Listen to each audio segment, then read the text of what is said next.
What's up, everyone? It's Jay from Seems to Scattered here. Today, I'm bringing another deck profile video for you guys. Today's going to be Son Gohan, my favorite character from the anime.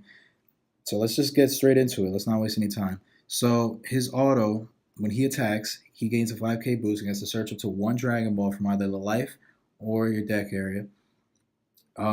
Pretty good, pretty standard for most of these Wish Leaders except Shenron, who can attack. Once you gain all 7 Dragon Balls, you activate the wish mechanic and you choose up to one desire card in the drop area and add it to your hand, and then you flip it over. So on the wish side, it said his effect is you activate main once per turn. You only choose one. So you either draw a card, choose one blue or black desire card in your hand with energy cost less than or equal to your current energy, and activate its activate main skill. And the last effect is remove 7 Dragon Balls from your drop area from the game. If you do so, choose up to 3 of your energy, switch them to active mode, and this card gains 50,000 and critical. But that's an effect that I really don't focus on. I usually choose the second effect or the first effect, either one. So that's it for the leader. Pretty standard. So for this deck, I decided to go with a Storm package, considering the leader's blue. It's just something that it's not really, Storm isn't really an original thing. We see it everywhere. As of this video, that 2-drop Goku, the promo from the Broly set, the theme booster box, he hasn't come out yet. Once that card comes out, that's like the biggest counter to Storm ever, so yeah. But until that card comes out, maybe you guys find some use in this deck. So let me just show the yellow package that I'm running. I'm running 2 Bardock, the Progenitors. When you play this card, you take a life. It only costs 1. Typical, Storm thing. You attack with him. You use the swap ability. You bring him back. I only run 2. And the reason why I only run 2 is because I don't really want to take too much life away. So I would rather instead run 4 of these. So that way I can play my 1 cost and swap out for the next card. And if you don't know what swap does, all it really means is you swap for another card, another Goku lineage card.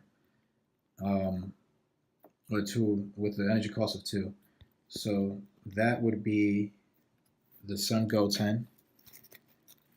So when he attacks, he gets to look up to the top 3 cards on top of your deck. Look at them, you choose one, and then put the other ones at the bottom of the deck. So it's great for searching out Dragon Balls. This is like the main reason why I wanted to do this, because of the fact that he can look for these Dragon Balls quickly. So you get 1 attack off of the leader, you find 1 Dragon Ball. If you manage turn 1 to bring your turn 1, if you go second to bring him out, you can search out possibly another Dragon Ball. And each time you play a Dragon Ball, you draw a card. So that's always good. The next card, the last card in the yellow package, is just 3 battering lasers. This is just when you're going for game. Usually I'll charge 1 of these and then keep the other 2 if I see them. That's why the Goten's also good. You find like all the cards you need pretty quickly whenever you feel like it, almost. But yeah, you guys know what it does. It's a counter. You place 1 yellow. They try to negate it. You place a yellow from your hand, and then you negate their counter. So there's that. Now on to the blue. Run 4 Unyielding Spirit Trunks. When you combo with him, you get to untap 1 of your energies if your leader is blue. Only if your leader is blue. I know sometimes people will put this in a deck and their leader is like red or something. It's an honest mistake, but yeah, he's good. And there's 2 reasons why I play this. 1, to untap the energy, and also, if you need to, he is a Union Fusion target for Gotenks. Because now this Gotenks, he has critical. He's 15,000. If you pay 2, you drop a Son Goten and a Trunks Youth from your hand, and you get to draw 2 cards if you bring him out with Union. And then every time he attacks, he draws a card. So the only requirements is that they have to be the same power. So he's 10,000, and so is the Goten. The Goten's also 10,000. So I run 4 of those. So just put those there. Then I run 4 super combos. Pretty standard.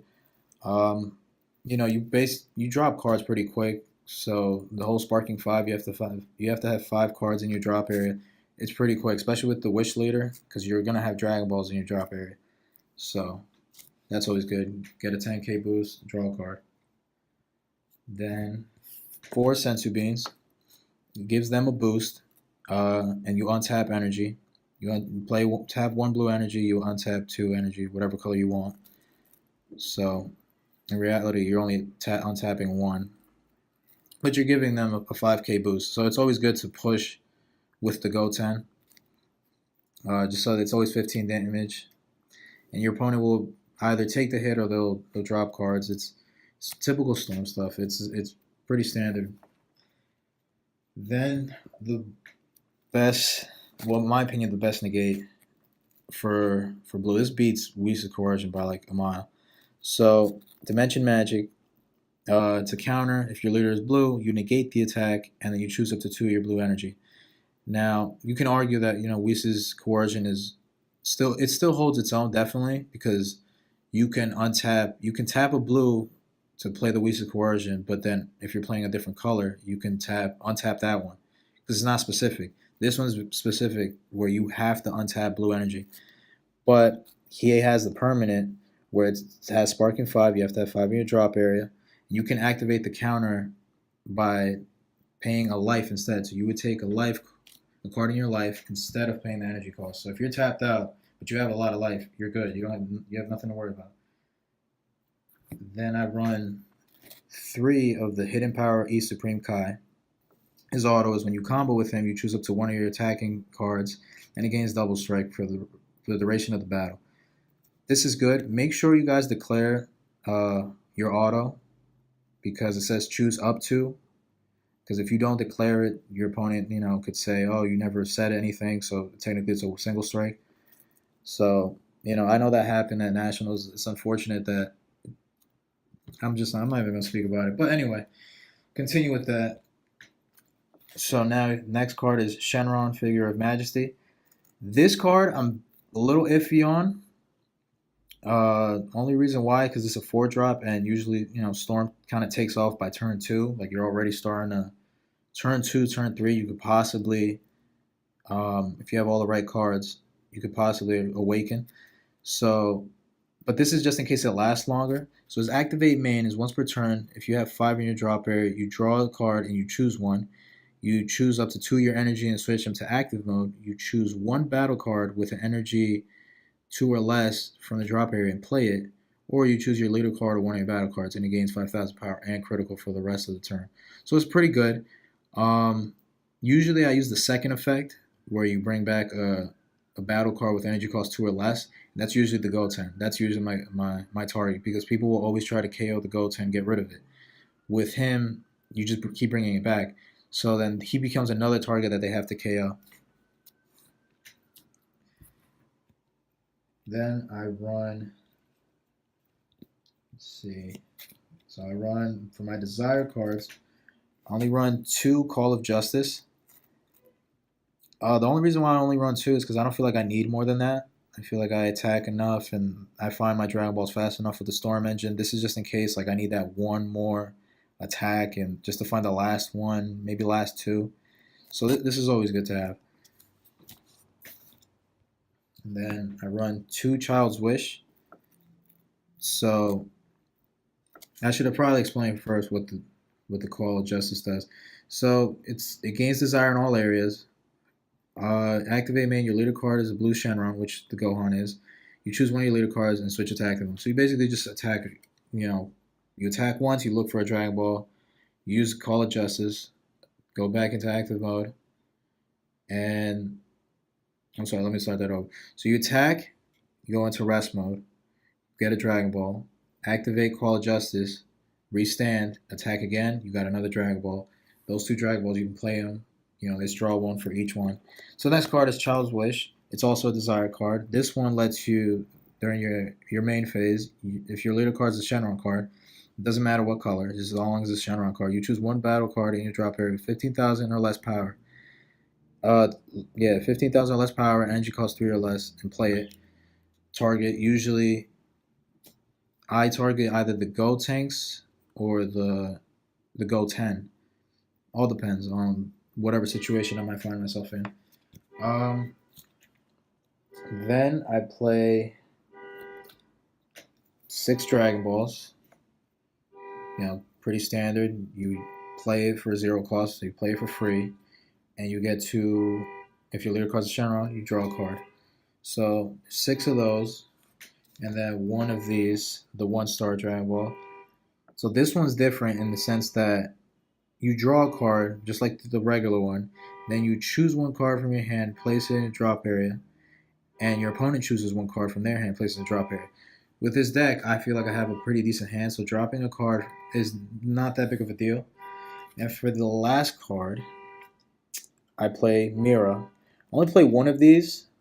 I'm still kind of working out the ratios for this deck because this deck isn't, it's not perfect, but it's fun. It's a lot of fun to play. So because I'm not the biggest fan of that third effect, where you remove the 7 Dragon Balls and you untap 3 energy, give him critical, all that. I'm not the biggest fan of that. So I use these. I'll send all those Dragon Balls to the warp. I don't care. Those are 7 cards. The Mira, his effect, you overwhelm him for 4. You tap 1 energy. He's a 30k, and his first auto you don't need to worry about. It's the second one that you're doing this for. So when he attacks, he gains a 5k boost for each card in your warp. Since by the time you bring this out, you probably already have 7 Dragon Balls. So that's already 35k added on to his 30k. So that's 60k. So imagine all the trunks that you used, all the Gotens that got KO'd, the desired cards that are in the drop area, things like that. So he becomes damn near unstoppable. And then that's why I threw this in, because that's how you end games with this. If they they can battering laser your battering laser. That's usually why you have another one. So that's pretty much it, guys. Uh, give me some feedback on the deck if you guys like it. If you don't, that's fine. Um, I'm still like I said, I'm still working on the numbers and ratios and all that, like what I want the deck to do exactly. I thought about switching potentially these because I kind of do want to play the World Peace card, the 4-drop Desire that lets you bring out damn near anything based on your energy. I thought about cutting down the Supreme Kai. If that's what you guys want to do, you guys can do that. But yeah, this is it for my Gohan Wish Leader deck. Let me know what you guys think. If you guys have any suggestions, I'm open to it. Try out whatever you guys want me to do, and thank you.